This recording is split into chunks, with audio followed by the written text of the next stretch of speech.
अगर आप direct selling company में अपना करियर बनाना चाहते हैं, तो डायरेक्ट सेलिंग कंपनी का चुनाव करते समय इन 5 बातों का ध्यान रखें। नंबर 1 बात, कंपनी लीगल होनी चाहिए, कंपनी का जो मैनेजमेंट है वो अनुभवी होना चाहिए और कंपनी के जो फाउंडर हैं, उनकी जो नीयत है वो अच्छी और सच्ची होनी चाहिए। उनका जो कैरेक्टर है, उनकी जो सोल है वो प्योर होनी चाहिए, क्योंकि उनके विजन और उनके मिशन और उनकी सोच, उनकी नीयत के बिना कोई भी कंपनी बड़ी नहीं बन सकती है।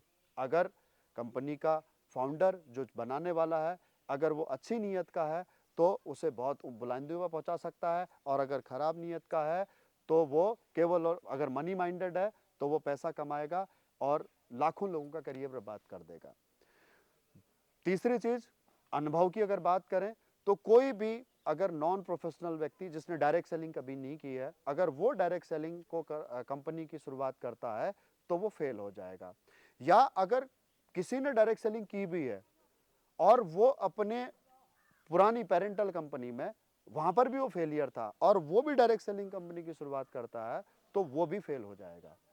डायरेक्ट सेलिंग कंपनी का में अनुभवी व्यक्ति का मतलब यह है कि उसने जहां भी काम किया है वहां उसने सक्सेस पाई हुई हो, अपना जो उसका लेवल था, जो उसके काम के हिसाब से, समय के हिसाब से जो उसका रैंक होना चाहिए था, वो मुकाम उसने हासिल किया हो। उसके बाद में हम बात करते हैं दोस्तों दूसरा पॉइंट डायरेक्ट सेलिंग कंपनी को का चुनाव करने के लिए, और वो है प्रोडक्ट। प्रोडक्ट कैसे होने चाहिए? प्रोडक्ट होने चाहिए क्वालिटी वाले, प्रोडक्ट होने चाहिए वर्थेबल, प्रोडक्ट होने चाहिए यूजेबल, प्रोडक्ट होने चाहिए रीयूजेबल, जिससे कि आपको रिकरिंग इनकम आ सके। क्योंकि कंपनी ग्राउंड पे नहीं आएगी प्रोडक्ट का प्रचार प्रसार करने के लिए। हम जाएंगे, आप और हम जाएंगे अपने लोगों के पास में, और आपको पता है कि 90% लोग जो इस इंडस्ट्री को ज्वाइन करते हैं वो लोग केवल और केवल प्रोडक्ट यूजर होते हैं, या वो काम करने का प्रयास भी करते हैं और अगर वो कर नहीं पाते हैं, सफल नहीं हो पाते तो क्विट कर देते हैं। तो इवेंचुअली अगर आपने किसी को 100 रुपए का प्रोडक्ट दिया है और वो यहां पर काम नहीं कर पाया, तो कल के दिन वो आपको ये ना कहे कि इसने मुझे ठग दिया। उसके बाद में प्रोडक्ट की गुणवत्ता से ही दूसरा पॉइंट है कि वर्थेबल होना चाहिए। प्रोडक्ट सस्ता या महंगा नहीं होता है, प्रोडक्ट होता है वर्थेबल और नॉन वर्थेबल। अगर किसी भी व्यक्ति ने आपसे 1000 रुपए के प्रोडक्ट परचेज किए हैं और अगर वह उस प्रोडक्ट वो उस 1000 रुपए की वैल्यू से मैच करता है वो प्रोडक्ट, तो उसके लिए वो वर्थेबल है, और अगर मैच नहीं करता हो तो वो नॉन वर्थेबल है, बेकार जाएगा, वो चाहे 100 रुपए का प्रोडक्ट है। उसके बाद में प्रोडक्ट यूजेबल होना चाहिए। प्रोडक्ट ऐसा होना चाहिए कि प्रोडक्ट की आड़ में आप डायरेक्ट सेलिंग को बिजनेस नहीं कर रहे हैं, डायरेक्ट सेलिंग बिजनेस को नहीं कर रहे हैं। अगर डायरेक्ट सेलिंग बिजनेस को एक तरफ को छोड़ दिया जाए, अगर इनकम को एक तरफ को छोड़ दिया जाए और केवल प्रोडक्ट को अगर फोकस किया जाए, तो आप प्रोडक्ट को परचेज कर सको। क्यों परचेज कर सको? क्योंकि वो आपके इस्तेमाल का है, तब परचेज करो, नहीं तो मत परचेज करो। फिर वो चाहे डायरेक्ट सेलिंग इंडस्ट्री का हो, फिर वो चाहे कहीं और का हो। जैसे एग्जाम्पल के तौर पर विंटर्स में और आपके मानसून में कपड़ों की सेल लगती है।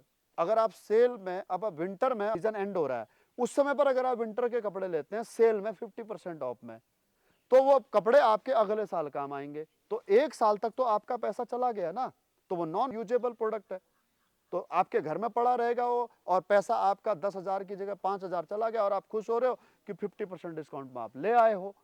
तो इसी प्रकार से प्रोडक्ट कैसा होना चाहिए? यूजेबल, जो प्रोडक्ट आप ले रहे हैं। उसके बाद में रिकरेबल हो। रिकरेबल का मतलब होता है कि आप जिस भी कंपनी का चुनाव करें, उसका जो प्रोडक्ट है वो कस्टमर उसको रीयूज करे, और रीयूज कब करेगा? जब उसमें क्वालिटी होगी। एक तो रीयूजेबल हो और दूसरा जबरदस्ती थोपा ना जाए। आप न्यू रिक्रूटमेंट से आप किसी भी व्यक्ति से एक बार पैसा कमा सकते हैं, लेकिन अगर आपके प्रोडक्ट में दम है तो आप उसी कस्टमर से आप जिंदगी भर पैसा कमा सकते हैं। अब चाहे आप कोई भी प्रोडक्ट है, आप टूथपेस्ट यूज करते हैं, सपोज दैट आप कोलगेट यूज करते हैं, तो कोलगेट यूज करते हैं तो आप कितने सालों से आप कोलगेट यूज कर रहे हैं, तो वो कोलगेट कंपनी आपसे पैसा कमा रही है, और जब तक आप यूज करोगे कोलगेट बनाने वाली कंपनी आपसे पैसा कमा रही है।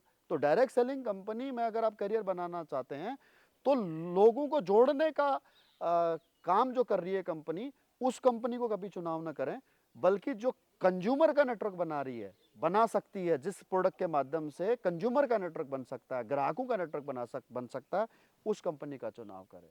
इससे आपकी भी इनकम होगी और कंपनी की भी ग्रोथ होगी। उसके बाद में हम बात करते हैं दोस्तों आपके प्रोडक्ट के वर्थेबल और नॉट वर्थेबल होने की। अगर वो उसके इस्तेमाल का प्रोडक्ट है तो वर्थेबल है, और अगर इस्तेमाल का प्रोडक्ट नहीं है तो नॉन वर्थेबल है। उसके बाद में तीसरा पॉइंट मैंने आपको बताना चाहूँगा डायरेक्ट सेलिंग का चुनाव करने के लिए, वो है आपका उस कंपनी में एक डायरेक्ट सेलर के लिए इनकम प्लान बहुत महत्वपूर्ण रखता है। जैसे अगर आप मेहनत करते हैं, आप चाहे इसमें फ्रेशर हैं, आपने न्यू स्टार्टिंग की है, बिगिनर हैं, या फिर आपको उस कंपनी में काम करते हुए 20 साल 25 साल हो चुके हैं, 10 साल हो चुके हैं, तो आपको आपकी मेहनत का फल मिलना चाहिए। अगर उसमें टर्म्स एंड कंडीशन है, अगर आपने इतना बिजनेस नहीं किया तो आपको ये रिवार्ड नहीं मिलेगा, अगर आपने ये टारगेट पूरा नहीं किया तो आपको ये नहीं मिलेगा, जहां पर टर्म्स एंड कंडीशन है दोस्तों, वहां पर फिर आप अनएथिकल काम करेंगे।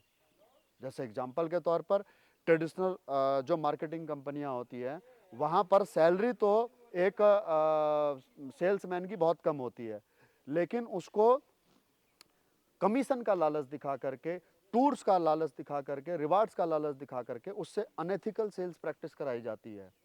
जैसे आपके पास में कोई भी सेल करने वाला आया, चाहे वो इंश्योरेंस सेल करने वाला, चाहे बैंकर हो, चाहे कोई भी प्रोडक्ट बेचने वाला हो, तो वो जो प्रोडक्ट बेच रहा है तो उसमें कोई चीज़ अगर वो छुपा रहा है तो इसका मतलब सिर्फ और सिर्फ वो अपना टारगेट पूरा कर रहा है। तो इसीलिए क्यों कर रहा है? क्योंकि उसे वो इनकम चाहिए। तो income plan simple and sober होना चाहिए। तो जिस भी कंपनी का आप चुनाव करते हैं उसके इनकम प्लान को आप आसानी से समझिए कि इसमें कोई कंडीशन तो नहीं है। हो सकता है एक आदमी जो बहुत फास्ट काम कर सकता है, और हो सकता है दूसरा आदमी जो बहुत स्लो काम करता है। तो अगर मैं स्लो काम करता हूं तो क्या मुझे वो बेनिफिट नहीं मिलेगा जो फास्ट काम कर रहा है? ऐसी कंडीशन नहीं होना चाहिए। मुझे वो बेनिफिट मिलना चाहिए, भले ही वो 1 साल के टेन्योर में मिले। जो व्यक्ति उसको 1 महीने में, दूसरा व्यक्ति उसको 1 महीने में ले रहा है, अगर मैं उसी काम को, उसी बिजनेस को अगर मैं 1 साल में करता हूं तो मुझे वो 1 साल में मिलना चाहिए। और अगर नहीं मिल रहा है तो इसका मतलब आपके गले में फांसी है। आपका जो भी बॉस है, आपका जो भी सीनियर है, वो आपसे ये चाहता कि आप अनएथिकल प्रैक्टिस करो। उसके बाद में इनकम प्लान के बाद में अगली चीज आती है दोस्तों education system. Direct selling industry का सबसे जो बड़ा गैप है वो है दोस्तों एजुकेशन होना, लैक ऑफ नॉलेज होना, नॉलेज का ना होना। क्यों? क्योंकि इसकी कोई यूनिवर्सिटी में कोई कोर्स नहीं है अभी। हालांकि सुलिनी यूनिवर्सिटी ने इसका डिप्लोमा शुरू करा दिया है, और लेकिन ये अभी तक ये कोर्स नहीं पहुंच पाया है। तो तब तक हमारा प्रयास है कि हम आपको डायरेक्ट सेलिंग इंडस्ट्री के बारे में एजुकेट कर सकें।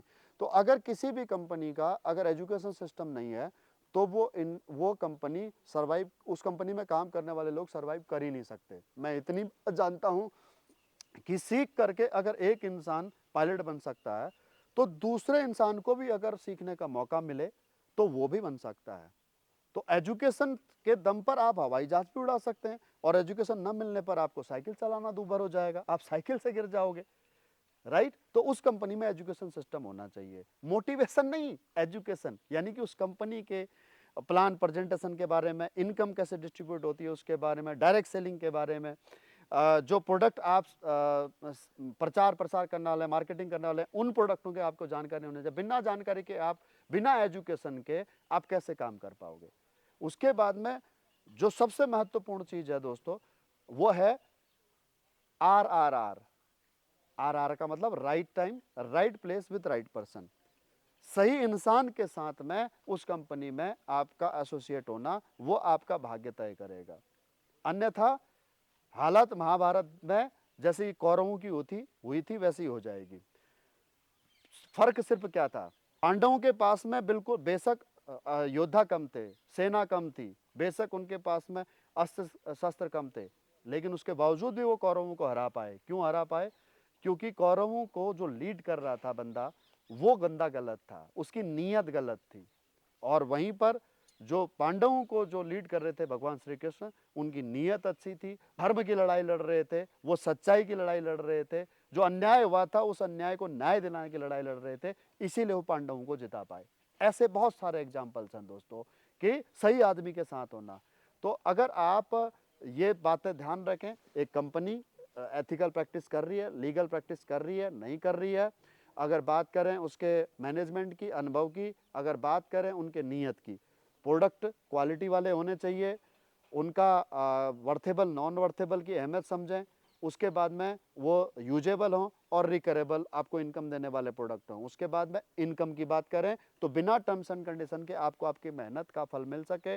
चौथी चीज़ आती है आपकी एजुकेशन सिस्टम होना चाहिए। और पांचवा और आखिरी जो सबसे महत्वपूर्ण पॉइंट है कि आपका जो स्पॉन्सर लीडर है जिसके साथ आप काम करने वाले हो, वो लीडर कैसा है, ईमानदार है नहीं है, नीयत उसकी सच्ची है नहीं है, वो मेहनत कर सकता है नहीं कर सकता, उसकी सोच कैसी है, इन सब पर निर्भर करता है दोस्तों। तो ये सब 5 बातों का अगर आप ध्यान रखेंगे तो आपका कभी भी डायरेक्ट सेलिंग इंडस्ट्री में समय खराब नहीं होगा। शुक्रिया।